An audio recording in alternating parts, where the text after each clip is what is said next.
Siamo nel vivo di quel Estamos periodo en storico plena Edad che viene Media, indicato aunque con esta il nome di denominación Medioevo puede ser e engañosa. purtroppo il nome stesso Edad molte volte de en ci medio, inganna. como si Età di dijéramos mezzo, que quasi antes y a dire después hay che otras prima e edades y dopo que ci ciertamente sono son due más età, ma che importantes. sicuramente sono più grandi nel nostro dire. Ma Tenemos tu frases pensi hechas come como uno che vive piensas ancora como si nel estuvieras Medioevo. aún en la Ma Edad queste Media. cose sono Pero si esto soltanto solo lo hace o fatte lo e piensa pensate alguien con per una mentalidad que vive in aún en oscurità. la Non oscuridad. credo. Forse No es dobbiamo así.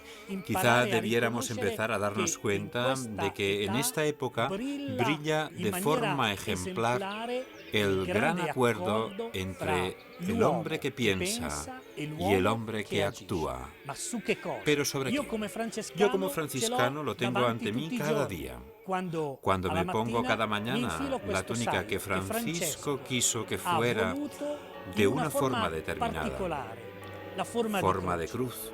ed è su Y es questo sobre che esta, gli uomini sobre di questa lo que los età hombres de esta edad costruiscono construyen il su loro espíritu, spirito, ma pero anche la loro también sus azione, actos, il loro su fare. hacer. Il Medioevo La Edad è Media es sicuramente ciertamente una época momento de di grandes grande novedades novità intelectuales. intellettuale. Domingo y e Francisco quasi son los capiscuola motores di que questa ponen en novità, o marcha meglio, esta possiamo novedad, dire i también en el motori saber, che innescano porque questa en la Edad novità Media anche se nel abren las sapere, grandes perché nel Medioevo universidades, si aprono desde le Bolonia grandi hasta università, París, da Bologna a pasando por Parigi, a Toledo, università nelle universidades quali en las que se enseña y se e si estudia el studia pensamiento anche il pensiero antiguo antico de dei filósofos como quale Platone Platón e y Aristóteles di o de personalità quali personalidades possono como San essere Agustín. Sant'Agostino, ma anche Pero tutto también il nuovo surge todo el pensiero nuevo che pensamiento San que Tommaso crea y e nos ci regala Santo Tomás. Ed è proprio A la alla universidad medieval debemos medievale el che nacimiento noi de la dobbiamo escolástica, la nascita que della profundiza scolastica,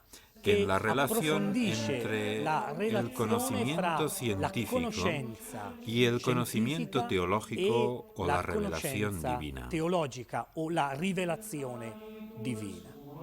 Alberto Magno, San San Buenaventura de Bagnoregio, Bagnoregio, Tomás de Aquino, son ejemplos de todo un ejército de frailes, sabios y pensadores que ponen en el centro al hombre. Encontrar y comprender su relación con Dios. En esta dialéctica es donde reside la fuerza de la escolástica. Está la fuerza de la escolástica. Y en las universidades católicas medievales encontramos a estos grandes personajes que ya hemos citado y que son capaces de entablar diálogo con la cultura árabe islámica. Hombres capaces de salir a la palestra con fuertes convicciones enraizadas en la verdad, la persona de Jesucristo, su Evangelio. Il suo Vangelo. En Campania, en 1223, nace Santo Tomás de Aquino, no muy lejos de la abadía de Montecassino. Allí transcurre sus primeros años, antes de frecuentar la Universidad de Nápoles, la cual, fundada por Federico II y gracias a él, se ha convertido en lugar de encuentro entre las culturas árabe y cristiana. Igual que la Universidad de Toledo, donde gracias al arzobispo Raimundo se ha dado gran impulso a las traducciones del árabe de textos griegos.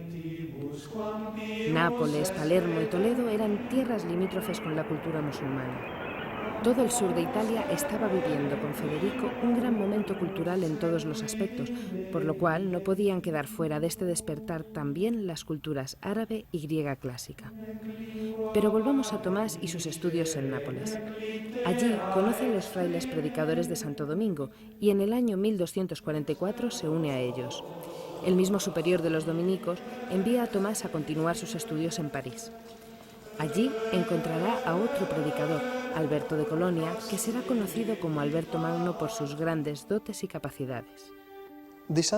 Cuando era joven, me impactó una afirmación sobre Santo Tomás de Aquino.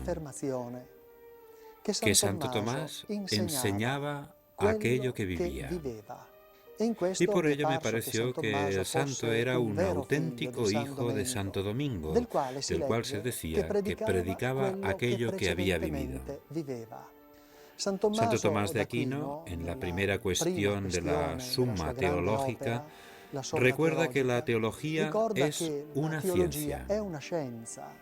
Pero, ¿cómo profundizar principios que nos vienen dados por Dios mismo? Santo Tomás dice que hay dos caminos. La vía del estudio, que él mismo perseguía, pero también el camino de la experiencia. Y Santo Tomás ha penetrado en la realidad divina a través de las dos vías. En lo que respecta a la caridad, Santo Tomás propone un pensamiento verdaderamente original. Todo el mundo reconoce que Santo Tomás caracteriza la caridad como la amistad sobrenatural con Dios. Por otra parte, el mismo Jesús dejó dicho: ya no os llamo siervos sino amigos, además de muchas otras afirmaciones sobre la caridad, como por ejemplo, quien tiene la caridad posee a Dios. Y poseer a Dios significa utilizarlo y gozarlo como uno quiere. Creo que cuando Santo Tomás afirmaba estas cosas, lo que hacía era poner por escrito su propia experiencia personal. Quien tiene caridad posee a Dios. Y poseer a Dios significa uti et free, usarlo y gozarlo como uno desee. Antes de morir, Santo Tomás dijo que todo aquello que le había pedido a Dios en la oración siempre lo había obtenido. El Papa Gregorio IX ha excomulgado a Federico II acusándole de haber interrumpido la Sexta Cruzada. Es el 29 de septiembre de 1227. Federico II negocia con éxito la rendición de Jerusalén a pesar de la excomunión. Pero no por ello mejoran las relaciones entre el emperador y el Papa, hasta el punto de que los dos ejércitos se enfrentan en la frontera entre sus reinos. Un conflicto que durará hasta que el Papa retire la excomunión. Son tiempos verdaderamente difíciles. Guerras, pacificaciones, cruzadas, excomuniones, herejías. Un tiempo lleno de retos que deberá afrontar el Papa, la Iglesia. Pero Gregorio IX es un Papa fuerte, decidido. Un Papa que, por medio de las órdenes mendicantes, quiere que la Iglesia siga siendo capaz de proponer en su integridad el mensaje evangélico. En el año 1231 instituye la Inquisición, poniendo al frente de la misma a los dominicos. Y aunque muchos se oponían al estudio de la filosofía de Aristóteles, sobre todo fuera de las órdenes mendicantes, Gregorio IX reabre en 1231 la Universidad de París para que el pensamiento de Aristóteles fuera estudiado cada vez más.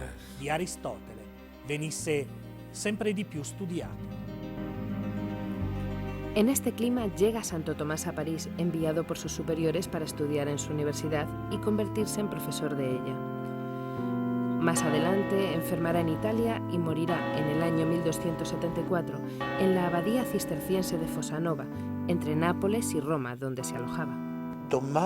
Así pues, Tomás afirma que el principio de toda nuestra vida espiritual, el manantial que la nutre constantemente y la vivifica, es la apertura de nuestra mente a la realidad. Después de él, ha habido otros que dirán que el inicio de la vida espiritual es una duda. Otros negarán incluso que exista una realidad y afirmarán que solo hay interpretaciones subjetivas de la realidad. A primera vista pueden parecer cuestiones muy abstractas, pero os aseguro que no es así. Tocamos verdaderamente el meollo de la existencia humana. Pondré un ejemplo.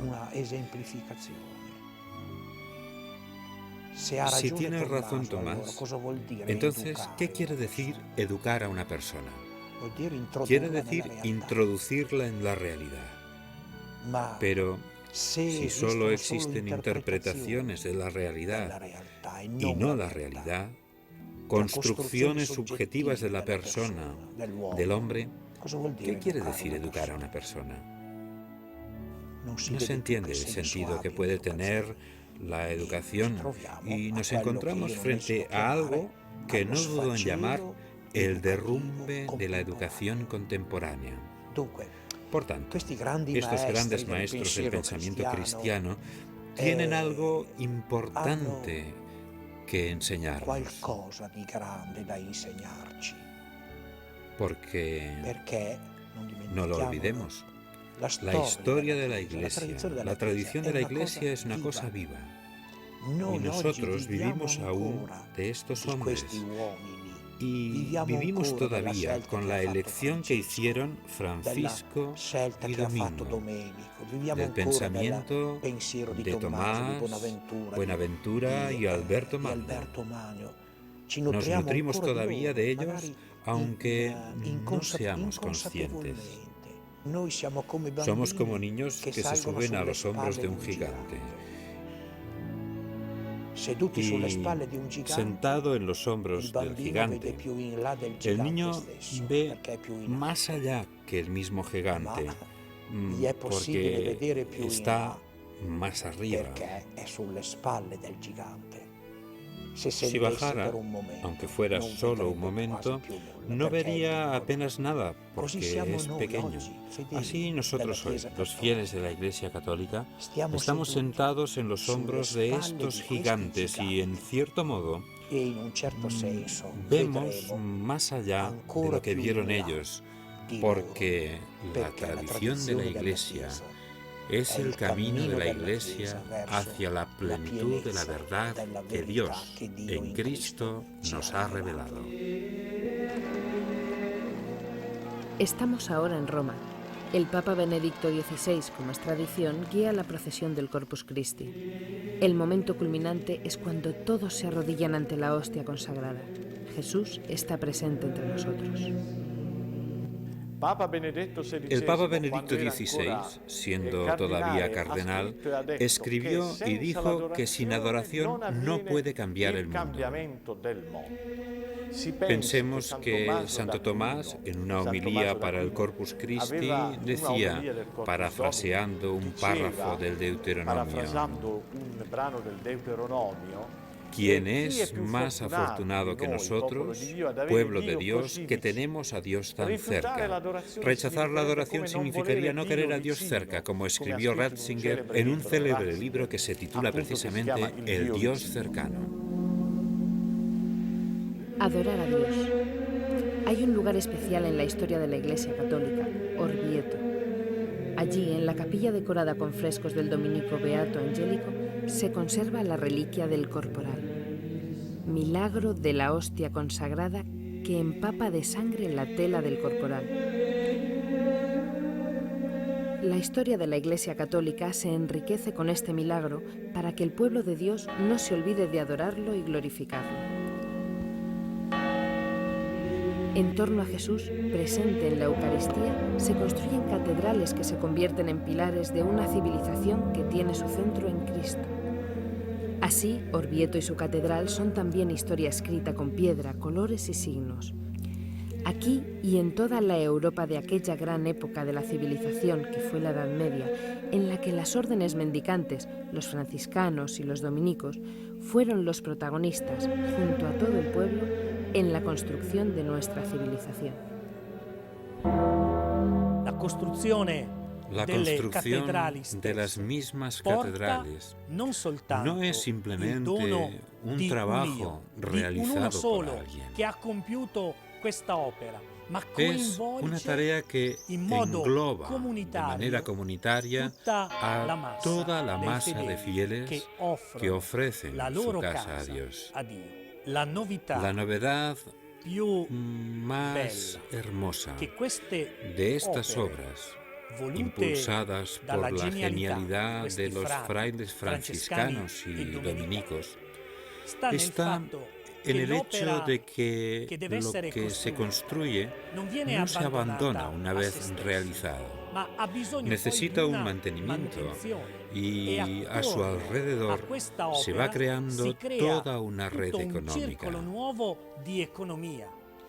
Aparecen nuevos oficios y se crea una nueva estabilidad laboral. Así pues, la modernidad, la nueva idea que entra, el hecho novedoso es que todo el pueblo participa con sus bienes y capacidades para mantener viva la obra que ha sido construida. Es el corazón del pueblo que ha comprendido el mensaje y la fe de un pueblo que continúa ofreciendo esta gran obra al Señor. Frailes que potencian las universidades y se convierten en santos. Frailes que son elegidos papa como Inocencio V. Esta es también la época en que los frailes misioneros, franciscanos o dominicos atraviesan continentes. En el año 1246, Giovanni di Piano del Carpine, acompañado por Fray Benedicto de Polonia, atravesó toda Rusia, hasta llegar al centro del Imperio mongol, en medio de la cultura budista donde asistió a la coronación del Gran Khan. Y a estos territorios también llegó desde Flandes Guillermo de Rubruic. En el año 1294, Giovanni de Montecorvino llegó a Pekín y en 1307 el Papa Clemente V le nombra arzobispo de una misión católica que se mantuvo activa todavía durante muchos años. Es en el medioevo cuando comienza a formarse una nueva conciencia política. Ya no es el rey o el emperador, sino las ciudades compuestas por nobles y artesanos, por gente del pueblo, quienes construyen juntos su propio destino, quienes gestionan la economía, el poder político y social. Es una gran novedad. Es aquí, en las ciudades, donde se crea la sociedad moderna. Como decía al principio, tenemos que desterrar los prejuicios que hay sobre esta época. Tenemos que revalorizarla, reconocer el papel innovador de la Iglesia, de los pontífices, que protegieron e impulsaron a las órdenes mendicantes, dando comienzo así a una sociedad moderna, capaz de confrontarse con lejanas culturas, de culturas de los imperios.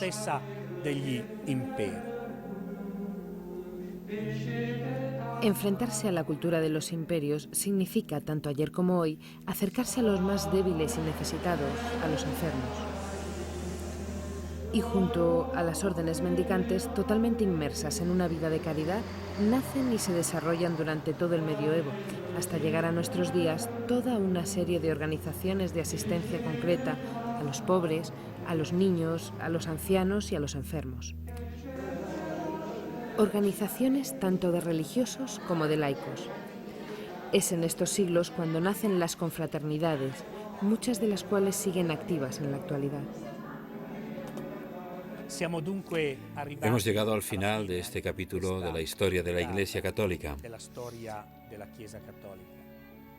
Hemos intentado narrar y transmitir cómo la Edad Media no es una época lejana que haya que olvidar, sino que es un periodo de la historia vivo, porque muchas de las instituciones que nacieron entonces siguen todavía vivas en la actualidad, transmitiendo aquel mensaje, el mensaje del Evangelio, llevando la caridad que es la de Cristo.